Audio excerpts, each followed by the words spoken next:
Good morning YouTube. I hope everybody had a good Christmas. I've never really showed you my husband's sort of side of the garden, what he looks after. So I thought we'd do a little video of that today. So he does all the vegetable growing and fruit growing, etc. So we've got a few veggie beds here. Most of these are empty because you know, there's only so much food we can grow, and we can't keep looking after all of them, and we just wouldn't be able to eat it all for one. Cauliflowers have been extremely successful this year. You can see some down in there and over there. So we're gradually harvesting those and eating those. And we've got some Russian kale here, which you just harvest as you require it. So that's doing well. And then over here, this is the scruffy side of the operation, if you like. So this is our pump shed, so that's where our well water comes from. And then we've got 3 big compost beds, which get a lot of use. My husband makes quite a bit of compost, and we use it mainly for the vegetables and things. So that's the made stuff at the end there. And then as we swing around, it's the back of the pump shed. This is my husband's shed. He's slowly tidying it up. I don't really show this very much because it's the scruffy part of the garden. This is my shed where I keep most of my tools and chemicals and all the bits and pieces that I need to use. This is the potting bench here, my husband's potting bench. We got one each. So that's all his bits and pieces. And this is his main veggie patch. So it's fully enclosed with wire all the way round, apart from this entrance bit here. He does a lot of growing his vegetables in pots because he finds it easier to control the nutrients and the irrigation. So we've got... Because of the pine roots. Yeah, all because of the pine roots. You know, like we've got all these big veggie beds here, and really all they do is fill up with pine roots. I mean, we can grow sort of shallow rooted stuff in there, like lettuces, relishes, beetroot, you know, things like that.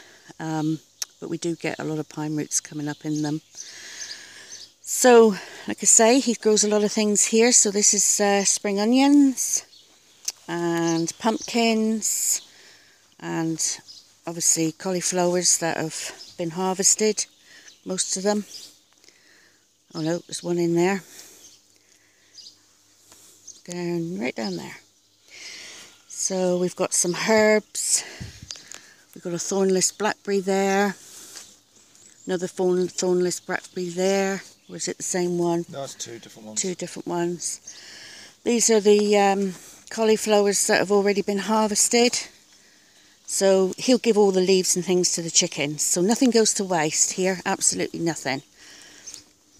So that was going to be a Savoy cabbage, I think, but it's been way too hot and they open up like that. They don't stay tight. More spring onions. Welsh onions. Welsh onions. So then he's got these big long beds, as I call them, and in here, as you see, everything's in planter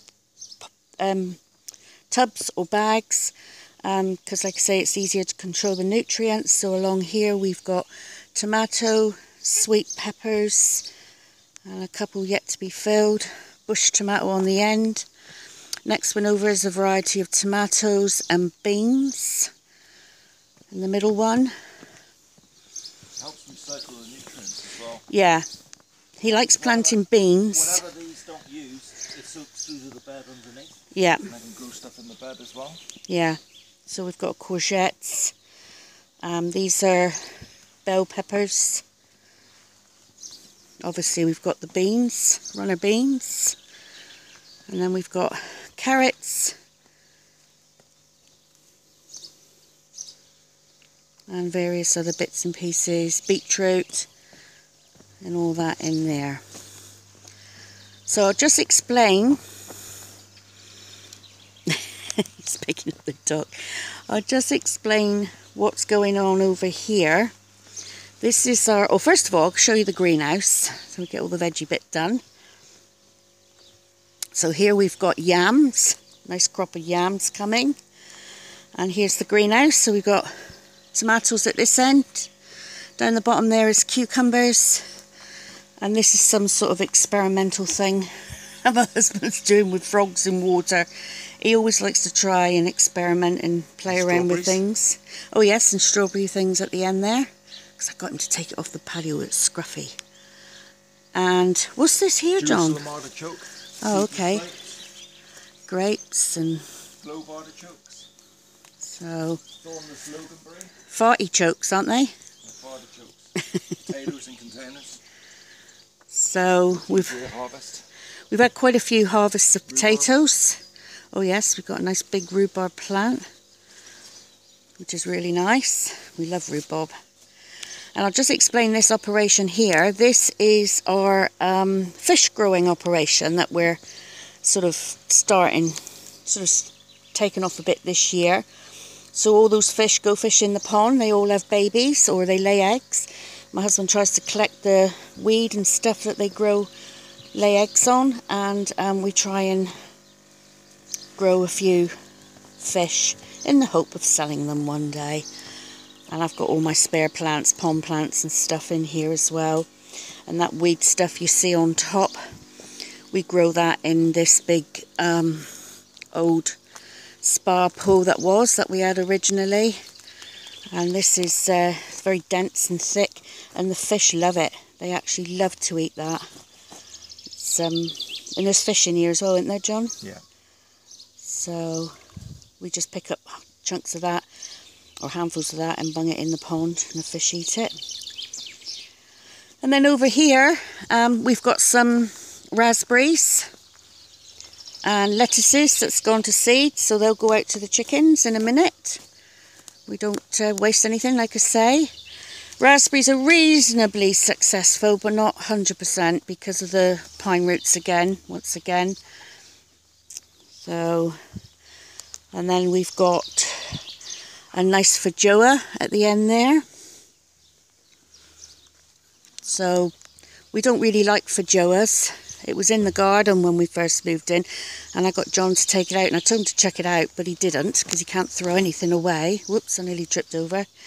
But the flowers are really, really pretty. I'll move that. The flowers are really, really pretty on feijoas. Pineapple guavas. Oh, okay. But really pretty they are. So, he's kept it, obviously, and we just give the fruit away when when it gets harvested, which is around autumn time. So this is our chicken area. Free range chickens, beautiful eggs. Couldn't really have a lifestyle block without your chickens. Most people got them here, and they've got, you know, full access to that paddock. They can go where they like. Obviously they can't go beyond that fence, and that's to protect them from the dogs. The dogs can't get in this area at all. And this is my husband's operation where he feeds all those plants I showed you in containers. They've all got dripper lines going into them, and this is what he does to...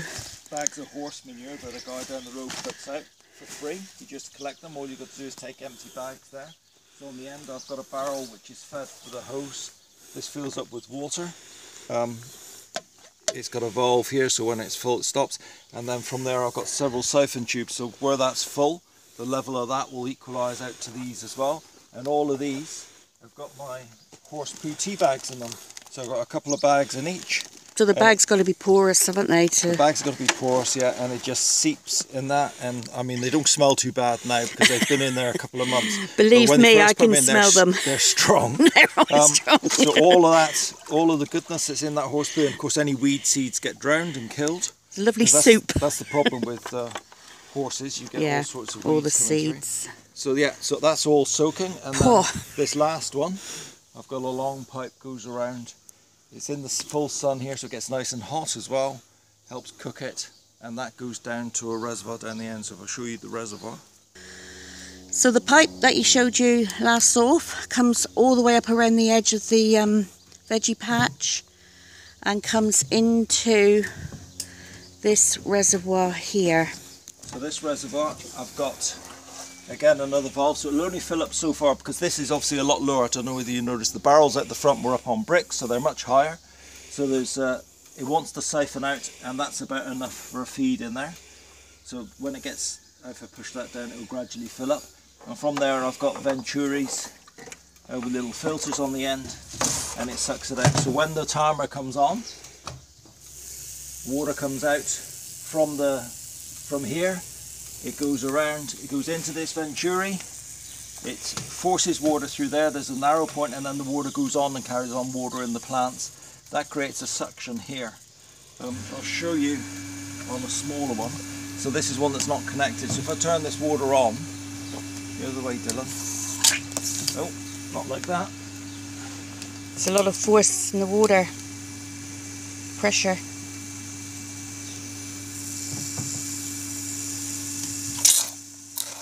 It's making that sucking noise. There's actually a vacuum created here. The water's going through and it's pulling, it's making a suction there as well. Right. And out of here, at the moment, there's a lot of water and air coming out. So it's being sucked from there. Right. And when that goes through here, it creates a suction on this. So this pipe here sucks out the poo. It's sucking out the poo water, and you can just about see it sucking air now. And I'll put it back in, and it starts sucking it through. Oh yeah, again. yeah, I can see You that. can control the amount that goes through on the valve there. These are really cheap. I bought these on eBay. Yeah. Paid about 10 New Zealand dollars, I think, delivered for those. Which is a very effective way. And then it comes through. The pipe has all got these drippers in them. That noise you can hear is our pump coming on. So it's electric pump. It pumps it directly from the wells. So you can see the dripper pipes. Oh yeah. These are, they call them Dutch spikes. So that's a mixture of horse poo and water. Yeah, it's about 90-95% water, and there'll be a little bit of that horse poo in there as well. Right. So that comes on, that timer comes on for 5 minutes in the morning and 5 minutes in the evening, and that's plenty. So it's feeding it and watering it at the same time. And where I can, I recycle the water. So all of the plants along there, they're planted underneath the sphalia fruit trees. So any surplus goes down and it feeds the fruit trees. Okay, thank you for that. I'm glad you explained that, because I wouldn't have had a clue.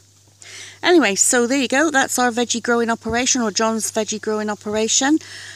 Please like or dislike and subscribe. And thank you for watching as always. And bye for now. Sorry, catch you later. Bye for now.